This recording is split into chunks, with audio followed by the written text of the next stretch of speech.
So I thought what I'd do is record a little bit of this trip that I took out west. It was a month-long trip, and this is my new car. My old Jeep Patriot died, so I got an electric car, a VW ID4. And this is just a Sheetz gas station just as I came over the Appalachian Mountains. I left really early in the morning.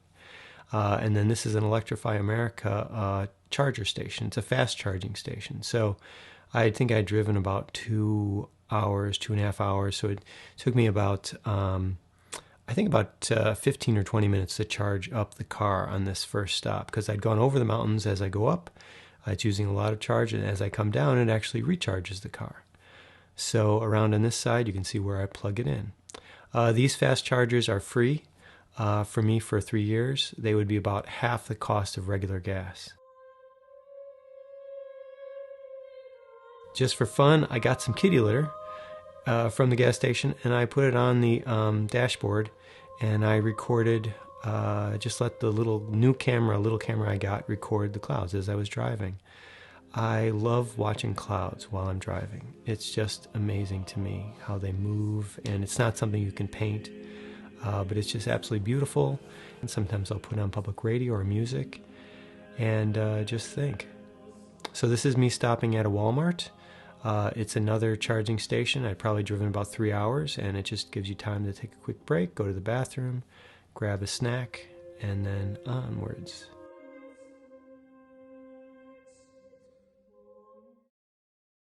So this is the hotel that I stayed in the first night. They had a charging station there, free also, for anybody who's a guest of the place. So I just plugged my car in. This isn't as fast as the super fast charging one. I think it probably took about 3 hours to charge up, but it doesn't matter. I plugged in, and in the morning it was all charged. This is Susan's class in Scottsdale. So I picked Susan up from the Phoenix airport, and she taught a 4-day class at Scottsdale Artist School. And she likes to have me paint with the class one day. So the first day I painted her model Fox, who was an amazing model. And you can kind of see me sketching it out quickly. You've seen the other demos, so this is kind of just the normal way. And then this is the final painting.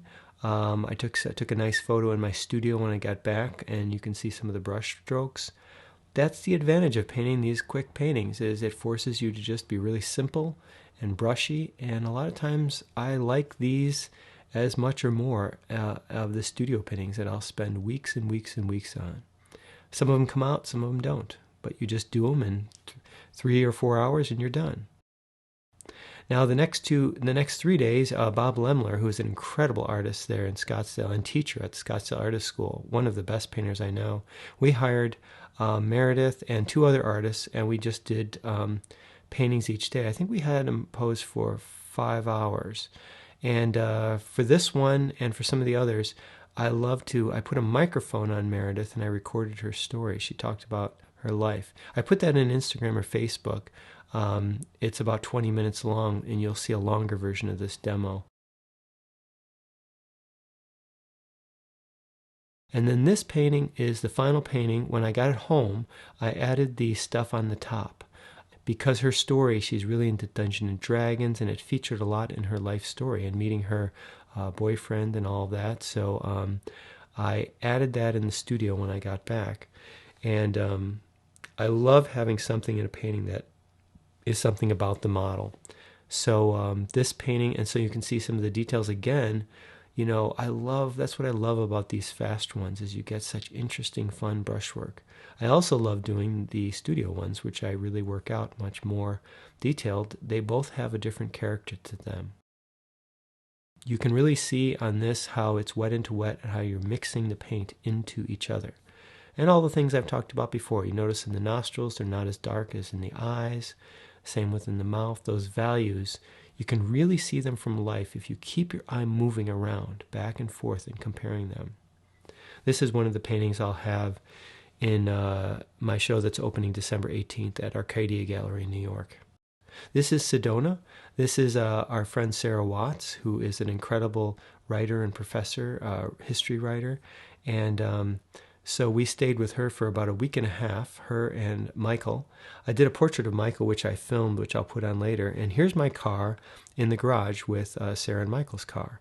And there are charging stations in Sedona, but it didn't matter because in their garage, they just had a regular 110 outlet, which I have a plug for.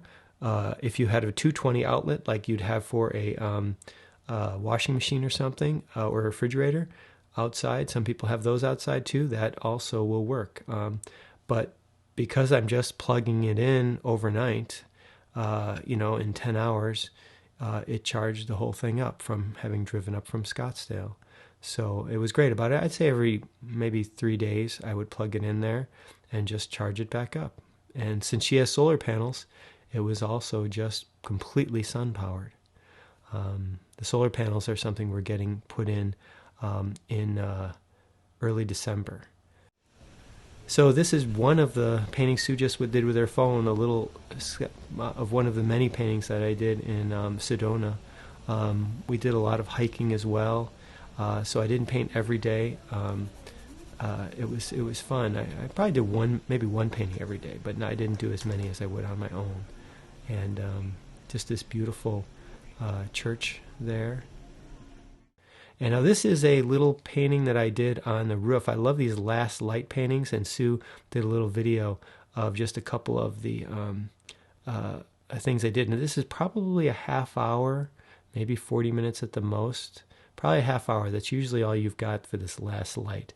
And because it was so windy, I couldn't put my umbrella up to block the sunlight, and so I just was using myself to block the light. And there's just something very fun. I love these fast ones. You're so immediate. You don't have time to get into details or to second guess. It's just looking, moving your eye around, seeing the values and the colors, big shapes, and then just putting them in there. You just feel very much, you don't even have time to kind of do much of a block in. You just go right for it. And sometimes they are complete disasters, and sometimes they come out. But the light is changing so fast that you have to just react to it almost without thinking, just looking back and forth, comparing and mixing it up and putting it down and then moving on. That's one of the reasons why I love these fast ones, and sometimes they are my favorite paintings. It's kind of ridiculous to think that I'll spend sometimes 3 or 4 days on a little 9x12, and this little 9x12 was 30 or 40 minutes, and honestly, it has so much more energy and immediacy to it that's the kind of thing when I do these plein air paintings that I try and bring back into the studio as well, to keep me from getting too stiff, to remind myself at certain times, just loosen up, paint simple, try to paint it with that same feel of effortlessness that you get with some of these plein air paintings. And you can see in the palette here how I'm mixing my piles, then just popping it in there. You don't have time to try, and those are little buildings, but I don't have time to try and paint the roof, try to paint all the details of it. You're just getting an impression of things. And that's all that you need, really. They're just so fun. It was very windy, very chilly out there, and so other people would come up and watch me for like 5 minutes, and then they would go back into the house because it was so chilly. And it's funny too, because often when I'm doing these quick ones, I don't feel cold or hot or anything until I've finished and I'm going to clean up. And then it's almost hard to clean up. I'm like, God, it's so chilly, it's so cold, or it's so hot wherever I am. But it's fascinating when you're in the moment of it, how that just kind of, you're just so focused on that. You just are only thinking about that. It's hard to even talk because you're so focused. So this is one I took of it in studio. I didn't do anything to it afterwards. After Sedona, Sue and I spent a week and a half there having a great time, and I dropped her off in Flagstaff, and she flew home. And then I went to Monument Valley.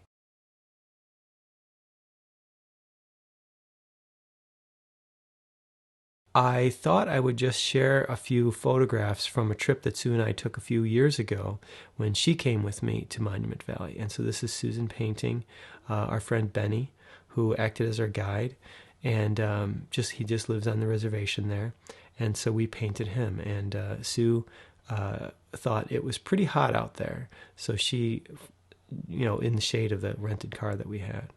Now these are just some photographs that I threw in here to kind of give you a sense of all the references that I take. And this was on the trip with Sue, and you'll just come across things, and you just shoot a whole bunch of these photographs of people, of landscapes, of whatever you come across that's interesting. Now these people, I always would talk to them, and Benny, they're all relatives of Benny's, and you never know which ones you're going to paint.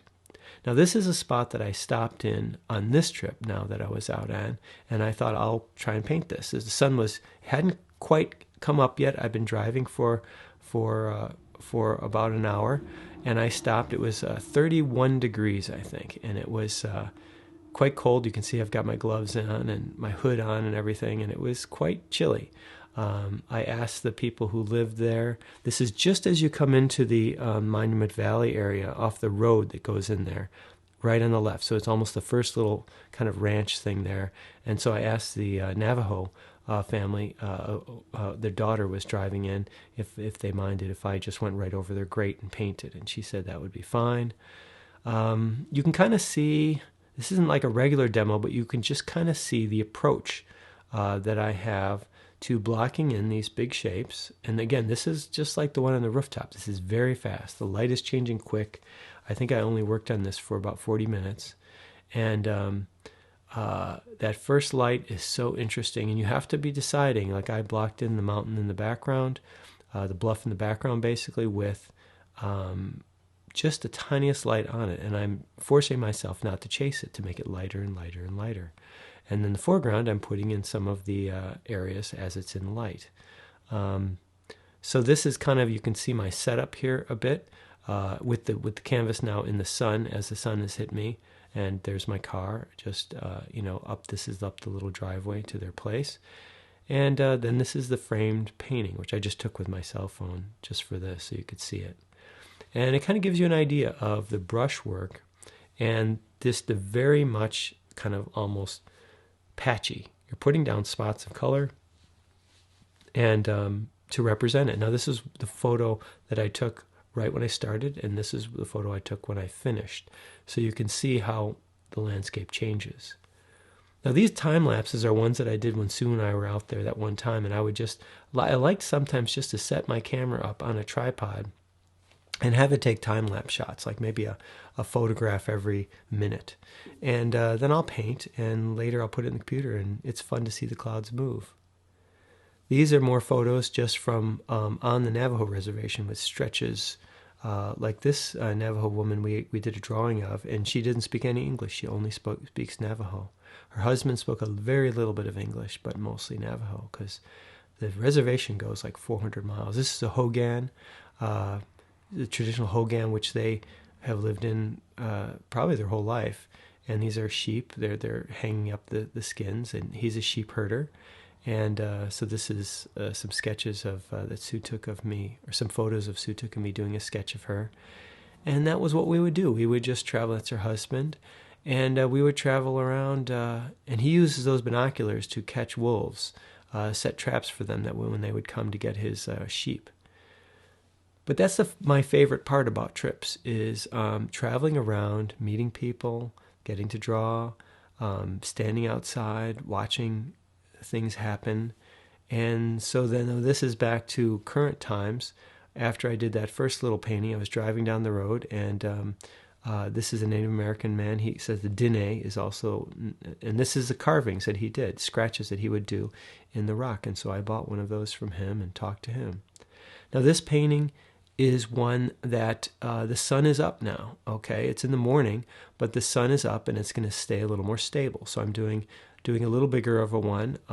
That first one I think was like 9 by 12. And then this here is 12 by 16. So I know that I've got, with the light, I've got a couple hours of light rather than just say 30 minutes or 40 minutes at the most. So this one I am blocking in basically the shapes that I want to have in here. the kind of just the overall kind of movement of the canvas, so that you can see in the photograph up to the left just that little kind of wash that is as it comes down. Because you're seeing this a little bit of an angle, it's going to look a little squished, but it doesn't matter so much with the landscape. It's giving you an idea of how I block these things in. Now you can see how I was sketching in things, and then it's easy just to wash it off. I thought, okay, I was going a little too far to the right, and I wanted to get that little kind of distant bluff on the right in, and so I wiped that out a bit, and now I'm just blocking in basically the shapes.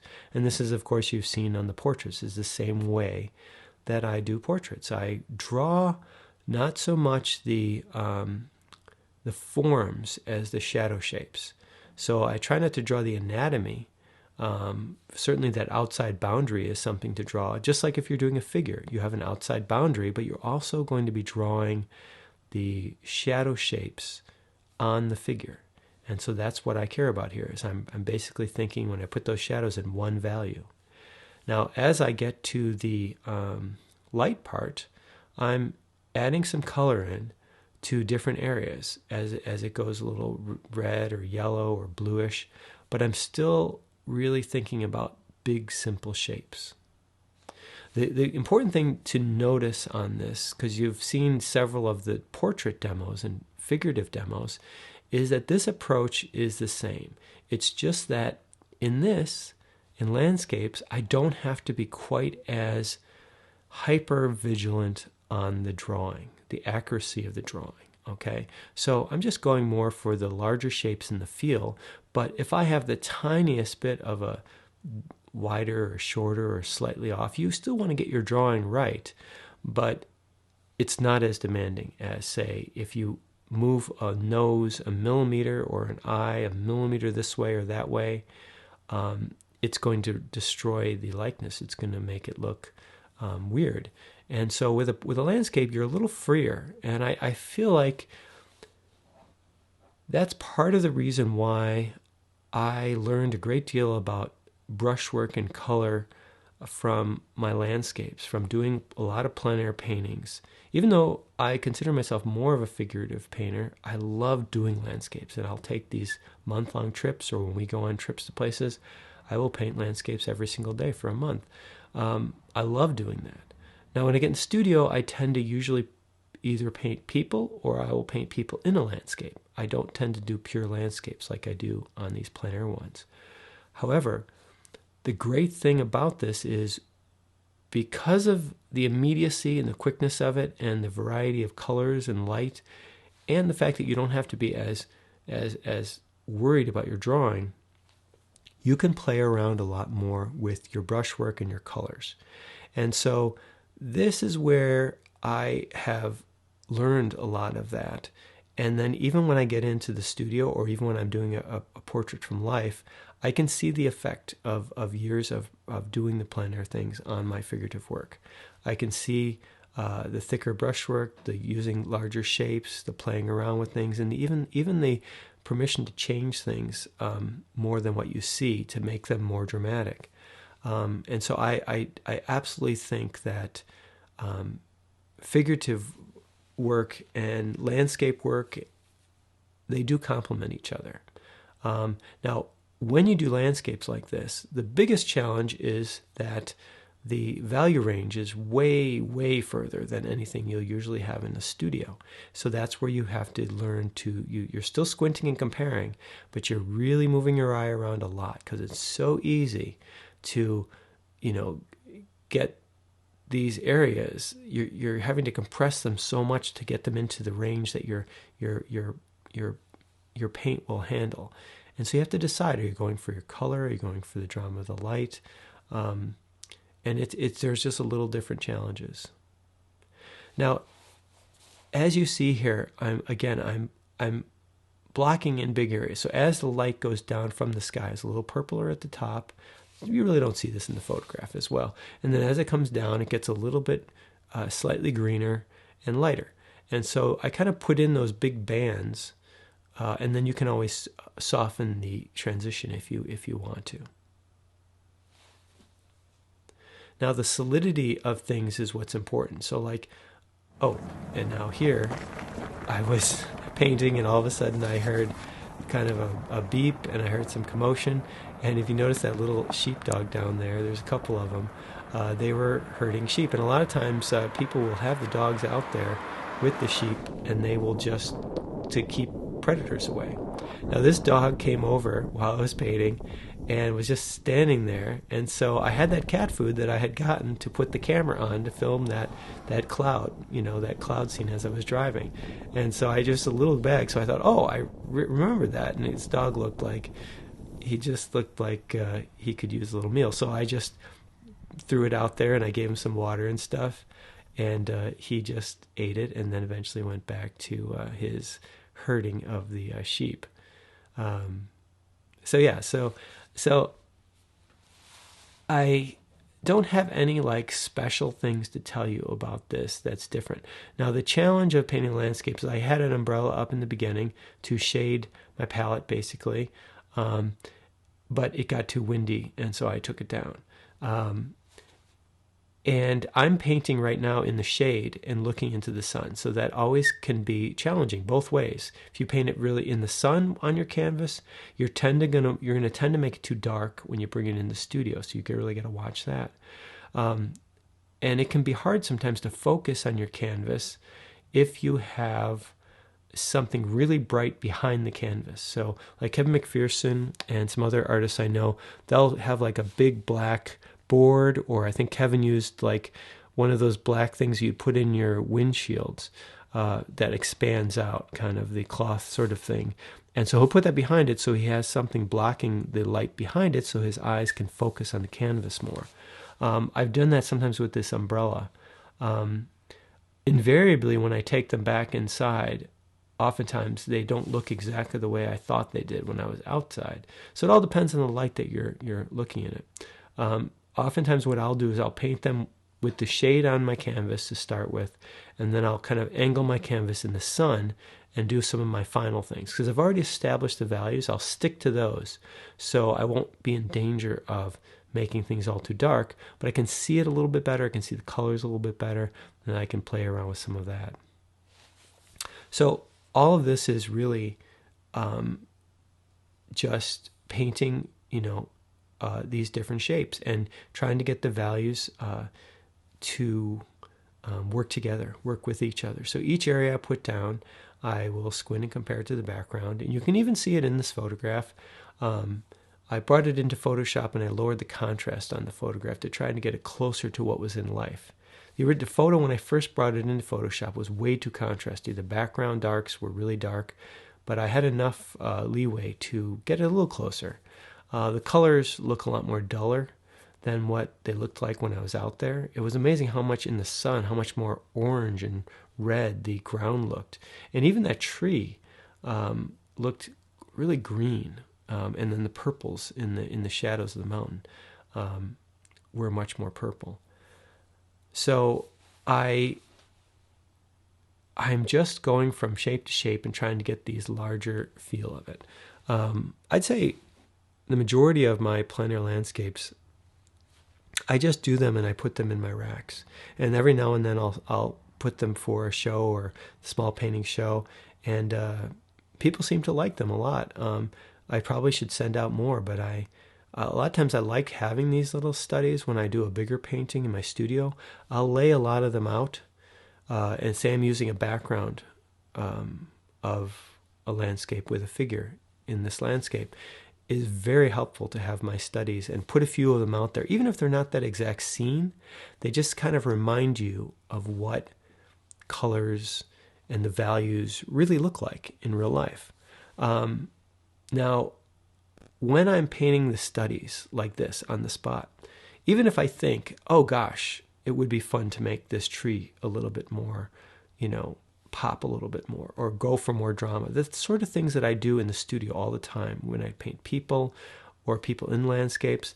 I don't feel as tied to the photograph as I do. I used to really stick to things and try to paint everything exactly the way it would look. And over the years, I have more and more gone to forgetting about that. And I've done enough that I know what it looks like.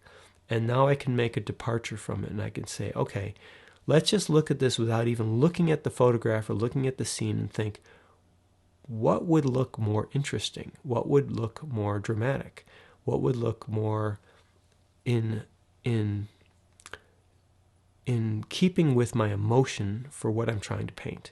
So as you're seeing me paint this now, I'm not really thinking about that. I'm just reacting to what I see, and I'm just trying to do an accurate representation of. It's almost for me like just study.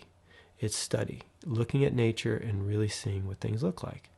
Now, sometimes I will take these studies back to the studio, ones that I especially like or have a feeling, a mood for, or really want to do more with it, and then I will work on them over. I'll repaint them and change things on top of it once they've dried. And now this painting is one that I did that with when I got a overcast day, one of the days in Bluff, before the other artists came. We got a kind of rainy overcast day with the really high winds. The sun was in and out of the clouds, and those are like horrible days to try and paint when the sun is just constantly moving in and out. And so I actually just went on the back porch of the place that I stayed at, and I repainted it, which I filmed, and I'll show you after this. So I'm saying this just to give you this idea of what I'm going for in this painting. In this painting, I looked at it and I thought, that's just beautiful. I love the drama of this light and the colors. And I also just wanted to stand outside and see what dogs I'd meet. You know, the things that you see. I mean, sometimes the best photographs, I'm just out there painting and somebody comes by hurting animals or whatever it is. And it's just incredible things. And so just standing there watching life, watching the sun move, kind of just absorbing the place and the energy of something. Those things come, it's amazing how important those are when you're in the studio and you have these emotions that you remember from a place, from having been there for a while, having met people, having seen it, you know, smelled the air and just absorbed it. And so those are all the reasons why I'm painting this painting. I don't have any pretensions at this point of, I've got to make this so that it's something I can sell. Now, in the studio, a lot of times that is what I'm thinking. I'm thinking, I really want to make this good, you know, for a show, even if I don't know in particular what. I mean, I'm inspired to do it, but I am thinking I want to make this a more finished work of art, and I'm putting a lot more time into it. These, give yourself permission to simply make mistakes, to simply experiment. To try things, and don't let yourself get too upset. I always get down after I finish a painting, and it's the same with these, but I don't have quite as much invested into it. I'm trying to make it a great painting, always trying to make things as good as I can, but I'm also going into it with a mindset of, I'm just going to paint and react to this stuff and try and learn. Some things are just about studying and learning. And you know that this isn't necessarily going to be a masterpiece, but sometimes that happens anyways. But so that's my mindset here, is just really all of the paintings that I did on this trip. And then as you get to the end of them, you'll look through them, and maybe one or two of them you'll think, you know, that really, really did work out good. And so I'll send it to a show. This one in particular, at this point, I was just, you know, not even really thinking about anything other than just trying to capture a little bit of the light and the values and the colors and the feel of it. And also reminding myself, try not to get stuck into really little details. Now here you can see I've moved the canvas, like I was talking about. I've got a lot done on there, and I've moved it into the sun. So the sun's on the canvas now. Of course, you don't see the big difference. It looks a little bit more vivid with the colors. And so now I'm just doing a little bit more to it. And I was also seeing, oh gosh, there's a little bit more of a kind of a light rim around the green. And I also noticed that some of the colors just didn't look as warm, like I was talking about, in the lights as they really should be in the sun. It was easier for me to see that when I saw this with the sunlight on it. So yeah, so I have so many good memories of just doing this. It was just very fun. I just kind of scratched my signature. At this point, I thought, okay, I'm done. I wasn't really having any ideas of working on it later. I just thought this was a great quick sketch. I felt happy with how it had gotten there. I didn't feel like I got everything right, but then there would be the next painting, and I was ready to start another one. So now after this one, after these two that I did in there, I just drove on to Bluff and just kind of stopping along the way, walking around, hiking a little bit, taking little breaks.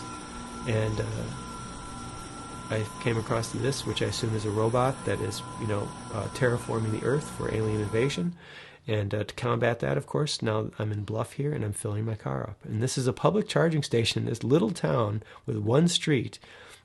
Two little restaurants for tourists coming by, and it's free. It's a high-speed charging thing. So for the couple weeks I was there, I just went there every 3 days or so, and I would just charge up. So this is another little study. I didn't film this one, but it just kind of gives you an idea of some of the things that I did in the next couple days. I think I was there 4 or 5 days before the other artists came. I just had that gap between when Susan left and them. So I just did all kinds of little studies. Now this is that painting, that same painting that I did in Monument Valley. And like I said, today, this was one of the days where it was an overcast, kind of in and out of light, windy, rainy. And so some would come out sometimes and others wouldn't. And so I just knew there was no way. Let's see, who is this here? I'm going to pause this and answer this.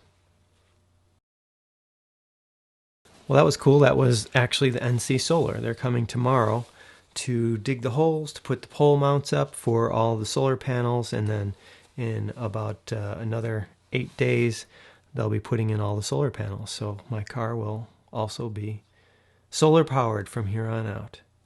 So back to this painting here. You can see here now how I am painting over. The painting has dried. It's been a couple days, and the paint has dried.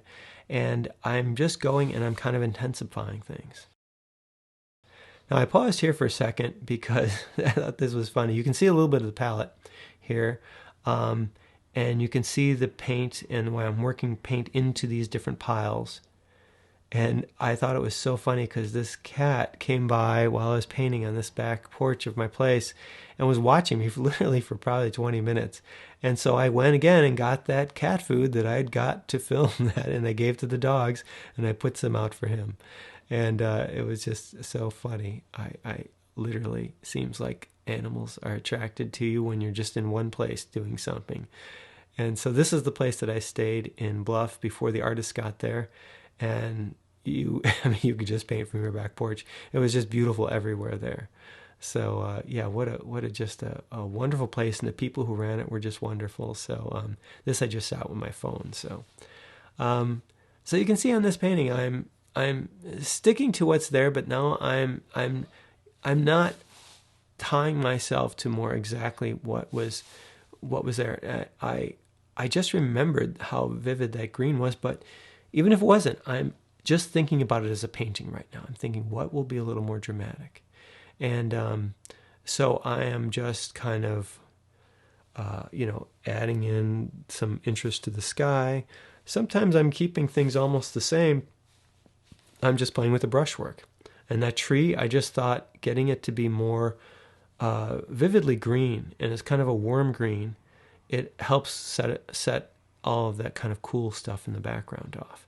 This is kind of glary, so it's hard to see exactly, but you're getting an idea of how I'm trying to punch up some of the colors and interest and design of it.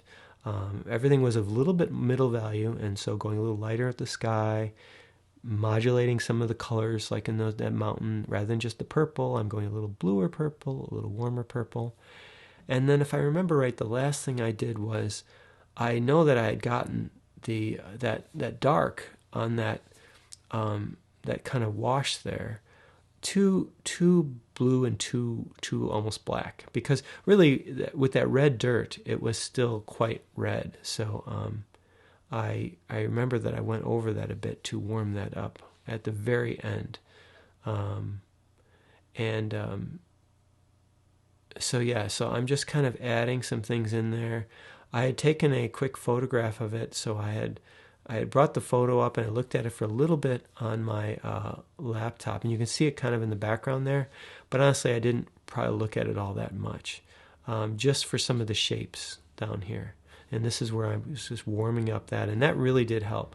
That helps for many reasons. It helps for these. Now this is the final painting. I just took a quick picture of it in my studio just before I came here to do this voiceover. And you can see a little bit better without all the glare, the colors. But I want you to notice in those darks how the values are the same in those shadow patterns of the mountain. And then this reds down in the foreground, they were really the last thing that it really needed, because having that really warm note in the foreground helped to push back the mountains. This retreat here was all Maxwell Alexander. It was Bo Alexander and Logan. They put this together, and so it was funny. He'd asked me for a couple paintings, so I gave him this one, and I gave him one that I did in Sue's class for their Black Friday, and so they sold that a couple days ago.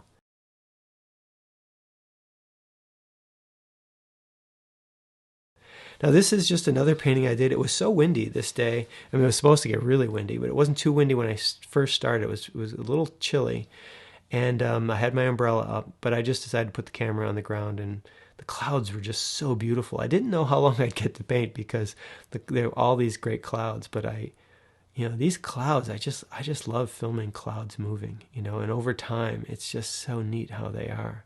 You can kind of see my setup, and you notice how I've hung this water bottle. I was not far from my car to weight down my easel. This is the painting that I did while I was there. And I remember how I turned my easel, so I painted it at the very end in the sun, not even looking at what I was painting. And so this kind of gives you an idea. There's a couple strokes on here, like some of these worms in the foreground, that I did later, like maybe a couple days later. I just added a few notes in that foreground that I felt it needed a little more warmth. So that was over dry paint. But the rest of it was mostly just done wet into wet. It was just kind of fun up there. On top of that, I actually would be looking down if in that crack where that first thing is, that's where our hotel was, right below that. That was my palette when I had painted that, and so it kind of gives you an idea of how I just use a lot of the paint in there.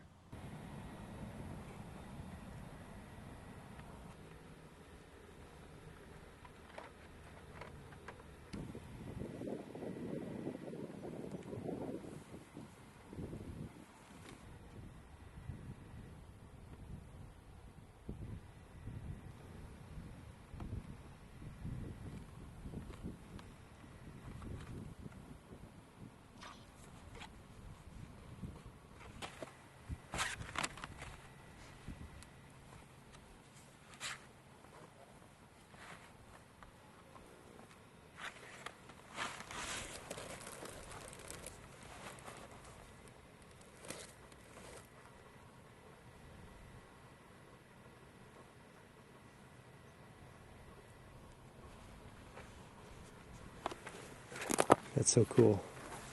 Just like George. Yeah. Did he get that from you, or?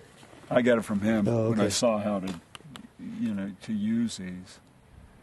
And I found, particularly when the light's moving, this early morning and stuff. Yeah. I find I observe more by doing this than if I'm chasing the light in a painting. Right.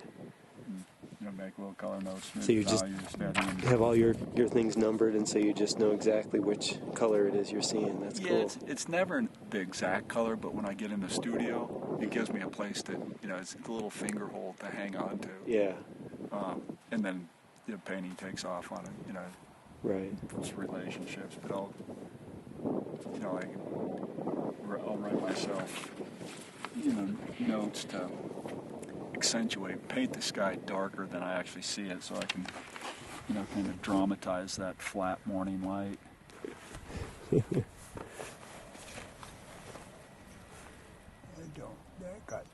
them dark in a hurry.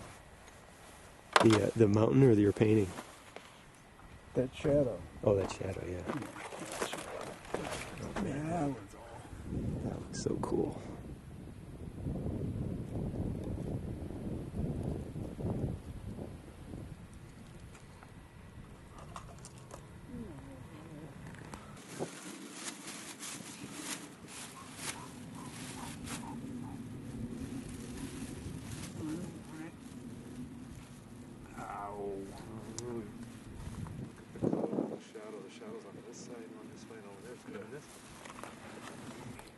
Because this whole edge has been chipped back. Yeah, that's what I noticed. That's what was Yeah, weird. It well, wasn't those just are a all conchoidal fractures. piece of, what's that? So You find that on your Yeah, walk? yeah. It was just laying there on the surface. that's where.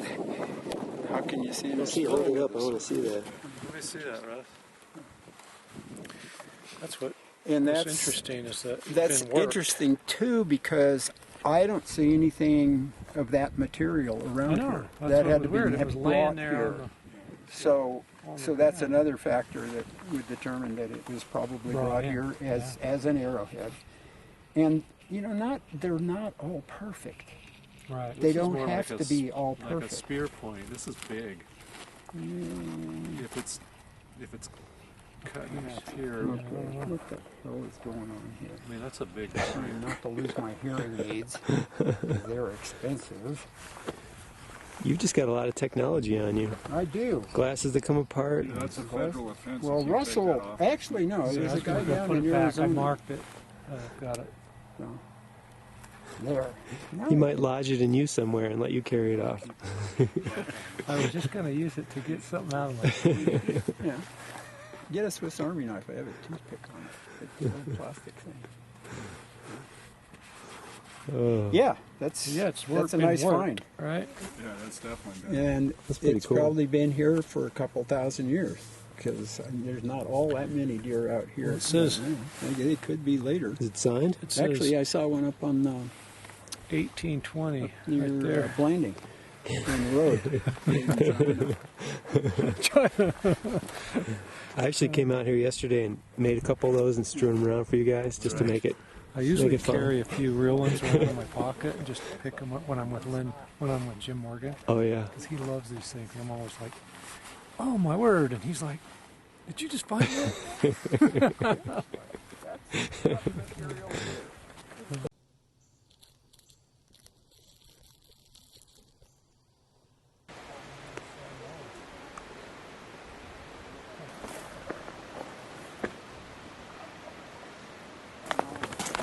Hard to find a place to stand here, but it's cool. Invasive, huh? Taking over. Yep. So would you not paint them then? Probably just as a matter of principle, I wouldn't. Yeah, because they're not native and they're Yeah, bad. well, it's not that they're just really destructive to the ecosystems here. Right. Right. This is Russian olive. It's another one, but it has the benefit of being able to feed birds. Salt cedars basically don't let anything grow under them because they draw salt up from the water table and they have very deep roots. And then it evaporates off their leaves and leaves salts on their leaves, and then when it rains, the salt sterilizes the ground, so nothing else can grow. So it's pretty. It's like its way of crowding everything out. Yep. Huh? And there's nothing in it for wildlife. There's one species of birds, small birds, that colonize it for nesting, but that's all. The rest of them are out of luck. So. Well, I guess it's only redeeming quality in my eyes is that it's pretty when it's turned yellow. Yeah, basically. Yeah. It's a big smudge. Yeah. So.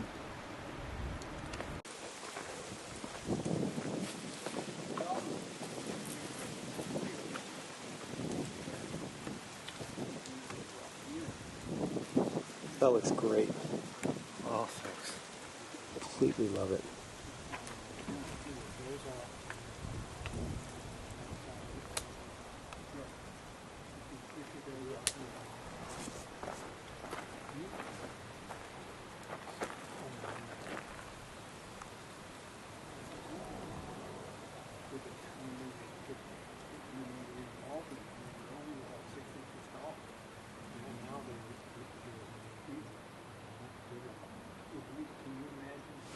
You ought to be a filmmaker, Steve.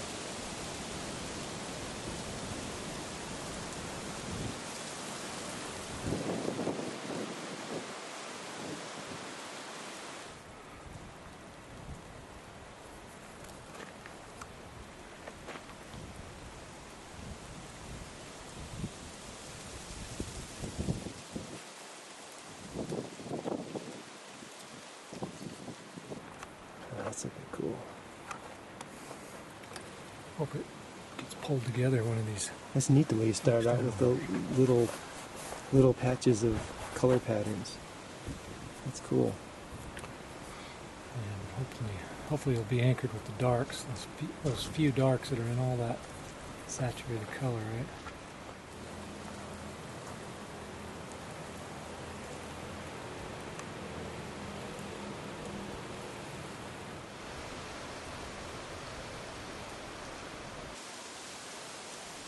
Beautiful.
What do you mean? That looks great. What are you talking about?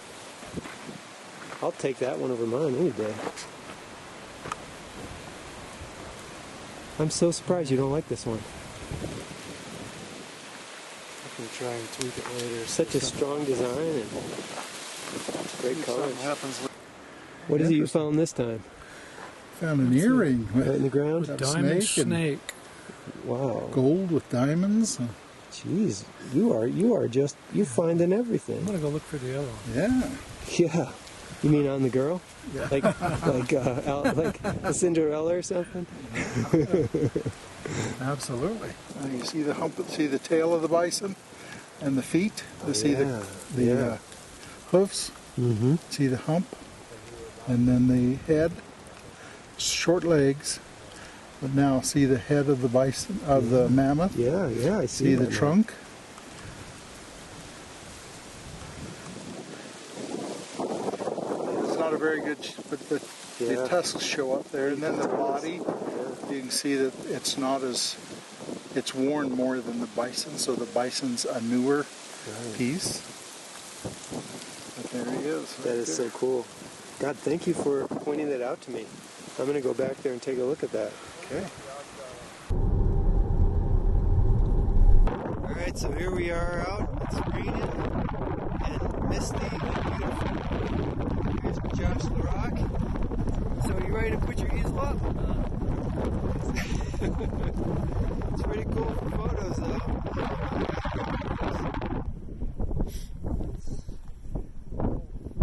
Petals are still on. Great day today.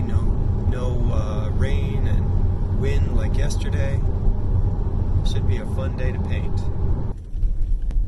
All right, we're heading up to our painting spot overlooking the Valley of the Gods. Super cool, beautiful here. Very excited to paint today. The weather is just gorgeous. All these switchbacks and some gravel, some paved road. Definitely a mix. One of the greatest parts of painting, both inside and outside, is painting with other artists. And this trip was no different. I loved Jeremy Mann's work. I hadn't met him before, so he was one of the few artists I didn't know on this. And his wife, Nadia, and it was really fun. And so we were painting up there also with Grant Redden. This is Nadia painting one of her kind of magical realist paintings, and Jeremy in the background. This was an amazing place, going up on this mountain. Jeremy had thought we'd try this spot and didn't really know what was up here, and it was incredible. I mean, it was almost like a mini Grand Canyon. That is so fun. Yeah, but the creatures are. Oh my God.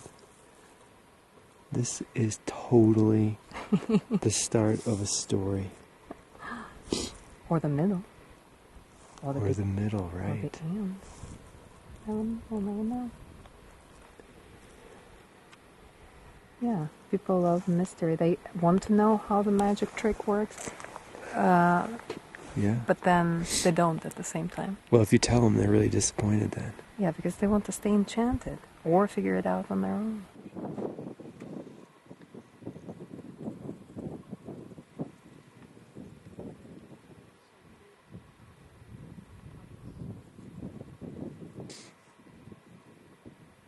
I love watching how people start. So personal. And it's not screwed up yet. Yeah, there's so much hope at this point I for know. me in a painting. And there's a certain point where I realize it's not going to come out as good as I thought. Yeah. Then it's about trying to get it as good as possible. Damage control. Like kids. Yeah, and in the end, I'm really disappointed. I got to start another one, Yeah. thinking that one's going to be the best one ever. And then 90 years later you die and you're like, I never finished anything. After you die, I don't know if I can think that, but, you know. Yeah, I never finished anything. I think if you did the perfect painting, you'd probably just want to give up. I know, that's why I like that no artist has ever done a masterpiece while they're living, because if they did, they'd just quit. Yeah, they're right. There'd be no challenge in it.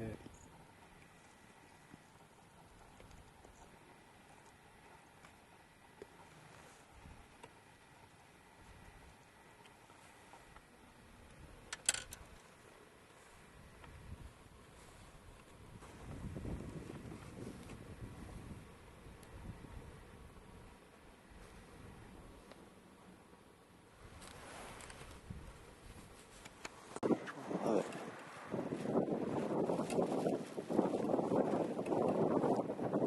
I love that brushwork you got in there. That is amazing. Thank you. That's a little too dark. It doesn't drop down in there. Nice, nice juicy brushwork. Wow.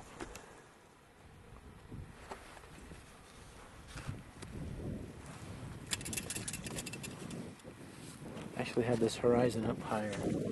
Then I just wiped it out and just pulled that stuff down. That's cool. Oh, looks neat. Like I was saying before, you're the smart painter. You're not too close to the edge like us. Sue is gonna be angry at me when she sees this. Where Derek was sitting there, I'm going, I don't even dare stand here and watch you. Of course, he's sitting down.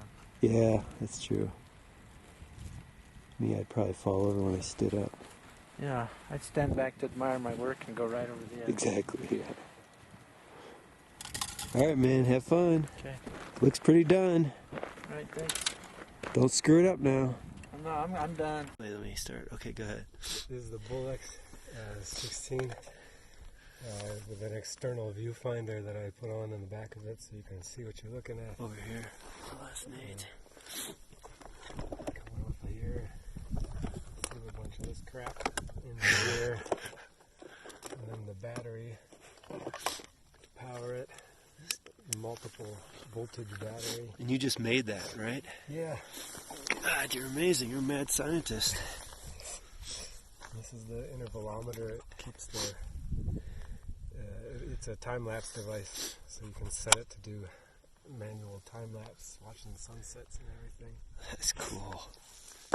And so this is hooked into a digital, and then it's recording it digitally? No, just straight analog film.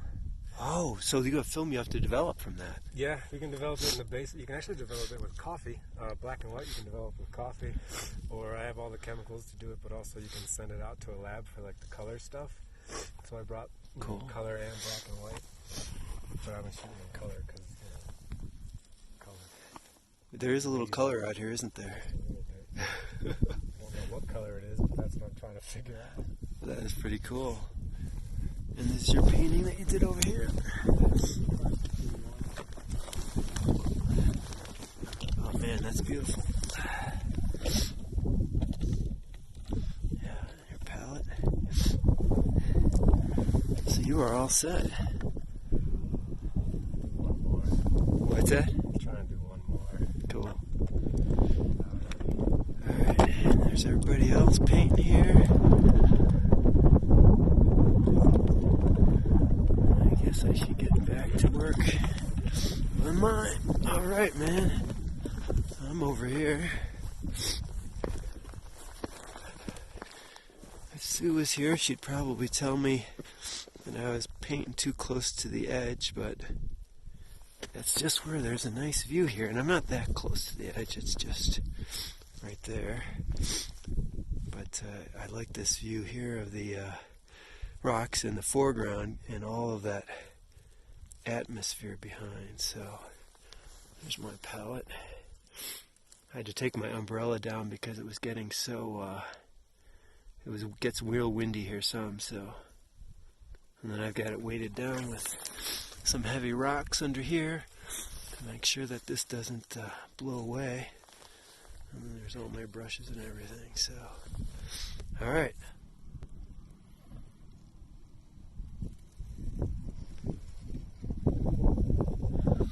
Just getting started. Everybody else here has been going for a while. Eric. Jeremy did a really cool painting here. Really cool. Yeah, it's a beautiful place.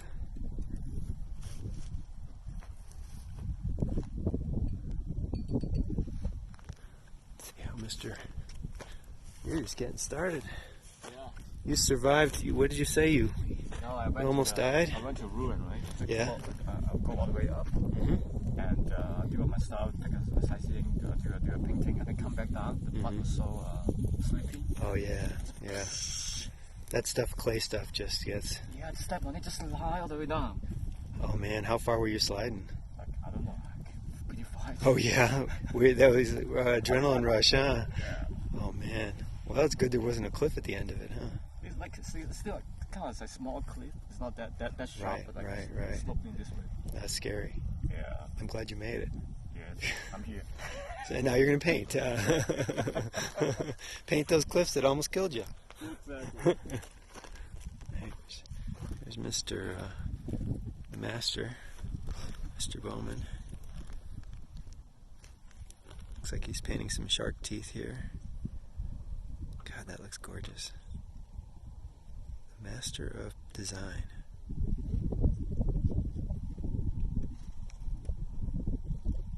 Cool, man. How many paintings have you done today? Today, this is just the third. Just the third. Well, we all could have done more, but we drove around so much looking for Oh yeah. just the right spot. See, if we come back here next time, we'll all kind of know spots already. So. Yeah, but then we'll go looking for the stuff we didn't find the time before. Oh man, right. Jeez, I guess we have to move here then. All right. There you go. Yeah, it's cooler money and get a vacation from Yeah. There's Jeremy. I'm not sure what he's doing up there. Getting ready to take off. Oh, he's filming. There's Mr. Logan. Another cool design. God, it's cool the way you simplify things. I guess it finally is an advantage having a simple mind, huh? Yeah, paid off. Johnny Cash said he'd play faster if he could or something. Yeah, right, exactly. I don't know either. I never met him. But it sounds good, so I'll believe it. cool. Oh man, here it is. That is great. Right? That's just great. You've really, you simplify things, but now you've gone to the extreme. You think I've gone too far? You know, that tone might have been a little much. You know, when I go to the museums, all those white canvases seem to be very expensive, so.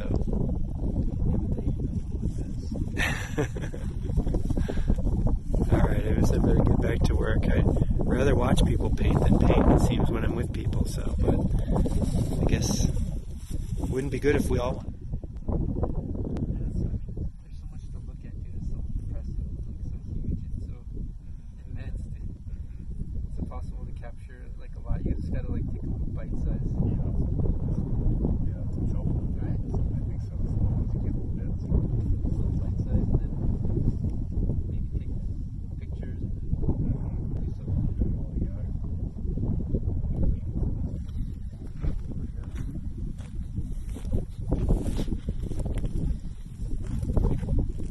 See what the master's doing of design here.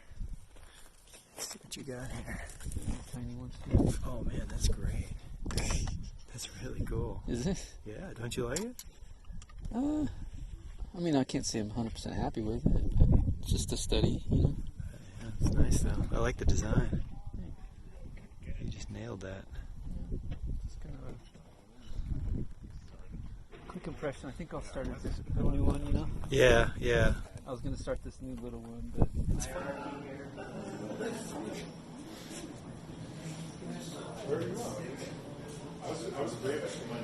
Everybody setting up all their paintings that they did for the week. Here's some of the ones I did. Also at Sue's class. Brett, do you need us to move all the other paintings out of the way so you can get all the way? How many do you have, Sam? You've got a lot of work done.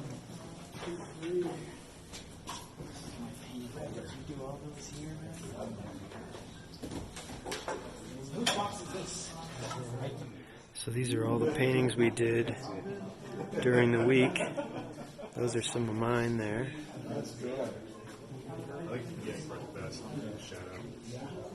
So these are some of mine that I did for a couple weeks.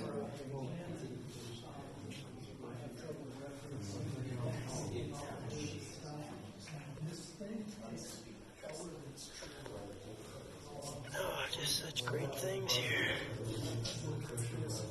Oh, I love these of Nadia's. She is so creative. Very cool. These are Jeremy's.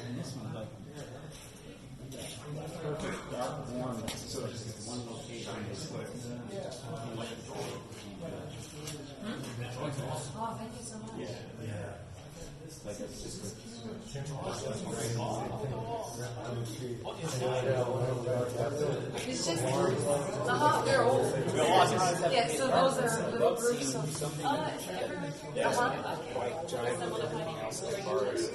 yes. We're just in right here. Oh, all right. Good timing. Everybody looking at all the paintings everybody did. Well, there's mountain, and then there's the fireplace. Airplanes. Cool.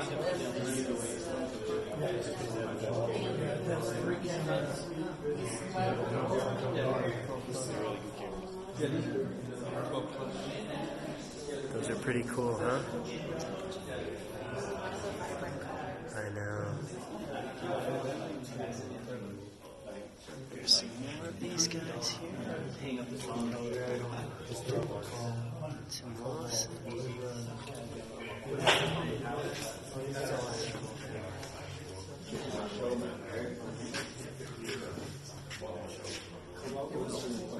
Pretty cool. This looks like an Ed Mel kind of. It does, yeah. Stuff. Yeah, that's That's really great designs. Yeah, I guess he's just a natural designer. He is, yeah. Just incredible. It's almost like Frank Brangwyn, how he, creates these designs. And you did that with your one this morning. I mean, this afternoon, where you just made the shadow. Yeah, it was just about the shapes. That was cool, yeah. That was neat, though. That's what he would do, is just put things in shadow to create the design, Right, yeah, he would invent shadow. Yeah. Manipulate the light like that. Yeah. Probably wasn't there. Cool.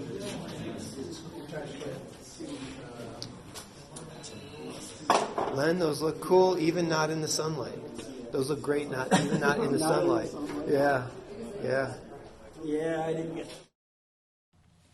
So now just back on the road and just chilling out, really, listening to some NPR. I just love drives. And honestly, the electric car made it even more pleasant because I knew I wasn't burning all that carbon and spewing all that pollution into the air. A little rainy this morning, but not too bad. Not too far from getting into the mountains and then getting home. Just charging up again at one of the Electrify America stations.